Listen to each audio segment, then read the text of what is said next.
Carta aos Colossenses. Capítulo 1. Prefácio e saudações.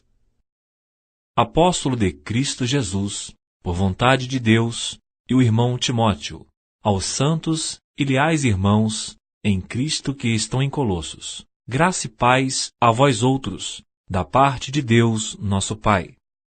A fé e o amor dos colossenses.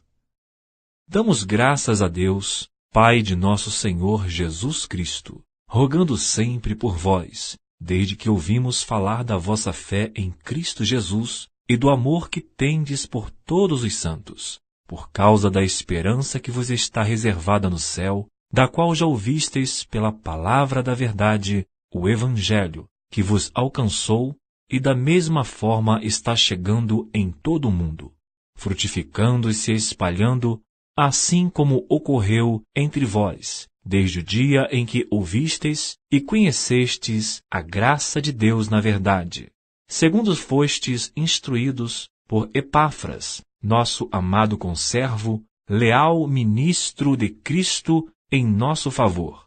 Ele também nos contou do amor que tendes no Espírito. A oração de Paulo pelos fiéis. Por esse motivo, também nós, desde o momento em que soubemos desse fato, igualmente não deixamos de orar por vós e de suplicar que sejais cheios do pleno conhecimento da vontade de Deus, toda a sabedoria e entendimento espiritual.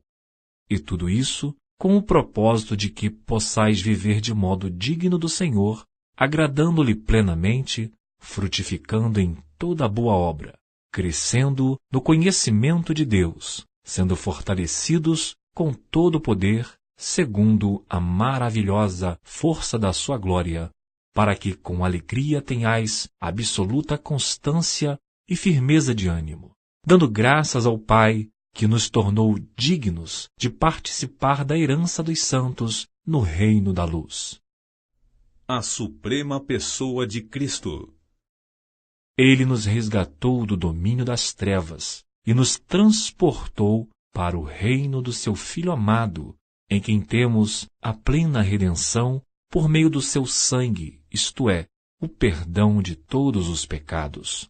Ele é a imagem do Deus invisível, o primogênito sobre toda a criação, porquanto nele foram criadas todas as coisas nos céus e na terra, as visíveis e as invisíveis, sejam tronos ou dominações, sejam governos ou poderes, tudo foi criado por ele e para ele. Ele existe antes de tudo o que há, e nele todas as coisas subsistem. Ele é a cabeça do corpo, que é a Igreja.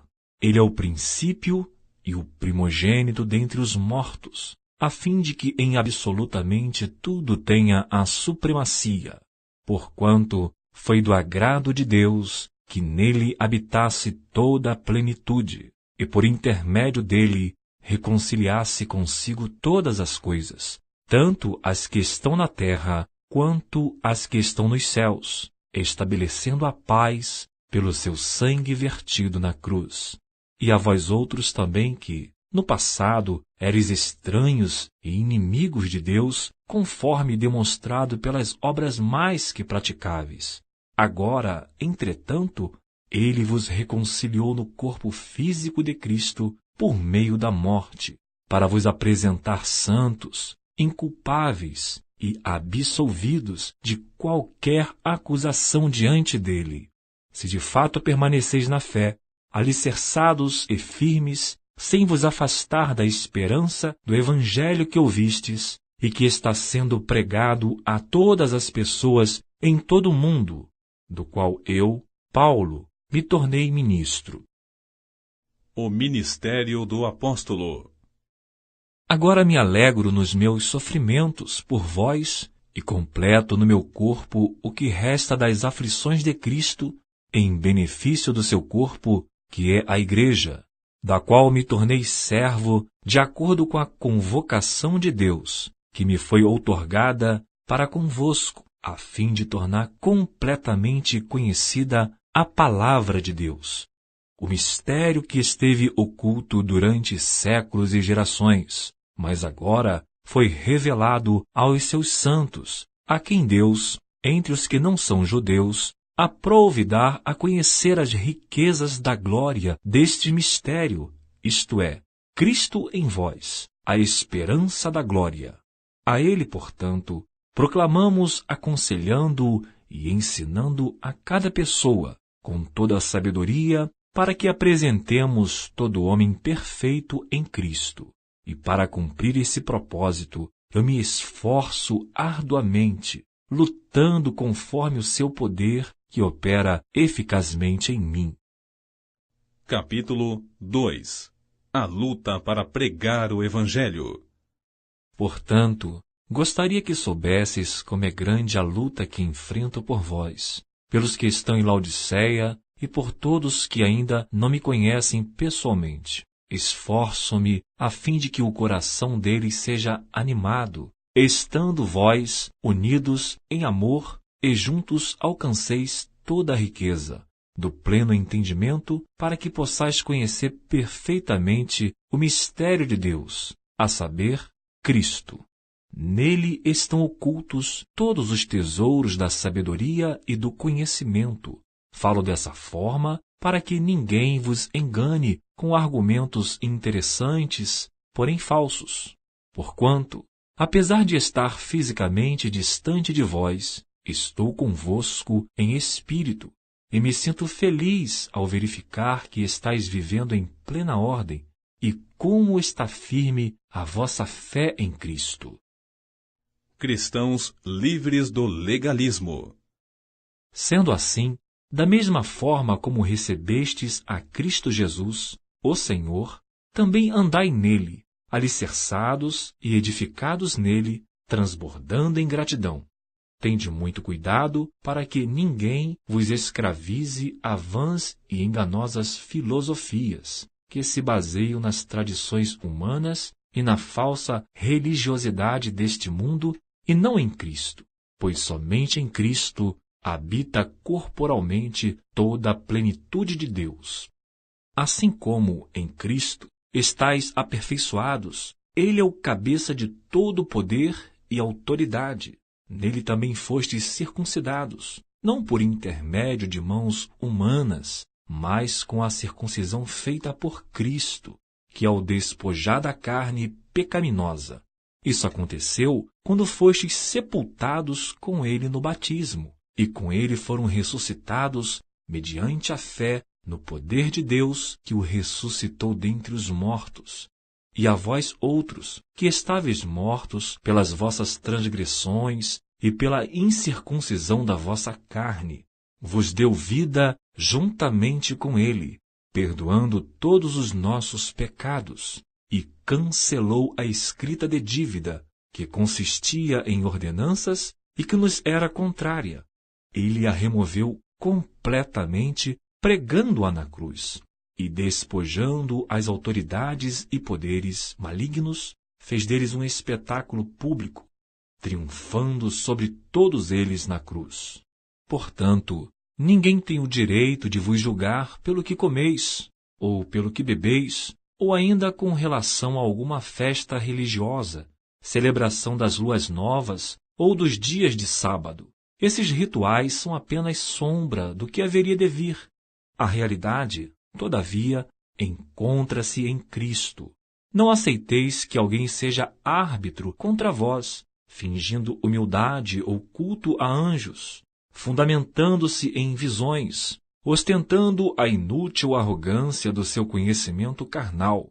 Trata-se, pois, de uma pessoa que não está unida à cabeça, a partir da qual todo o corpo, sustentado e unido por seus ligamentos e juntas, efetua o crescimento concedido por Deus.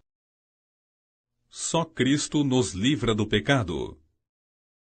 Considerando que morrestes com Cristo para as tradições humanas e a falsa religiosidade deste mundo, porque vós sujeitais ainda a tais ordenanças, como se pertencestes a esse sistema de valores.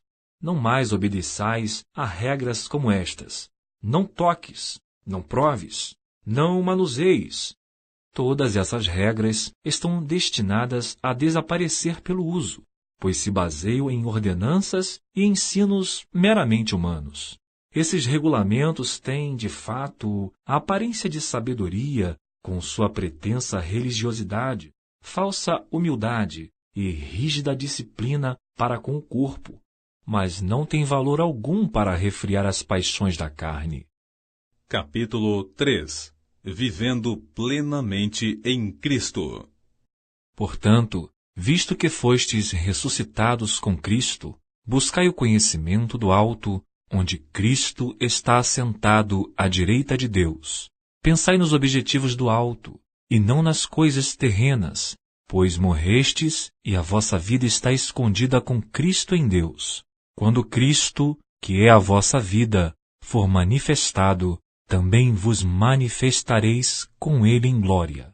Sendo assim, fazei morrer tudo o que pertence à natureza terrena: imoralidade sexual, impureza, paixão, vontades más e a ganância, que também é idolatria.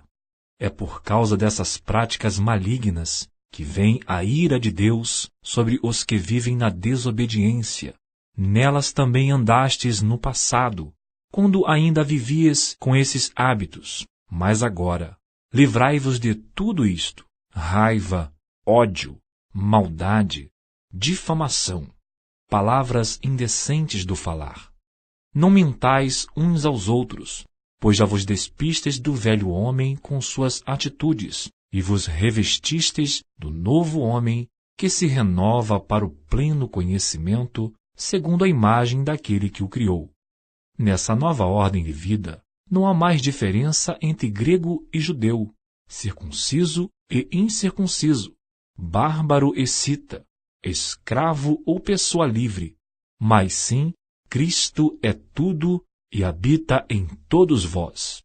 Assim, como povo escolhido de Deus, santo e amado, revesti-vos de um coração pleno de compaixão, bondade, humildade, mansidão e paciência.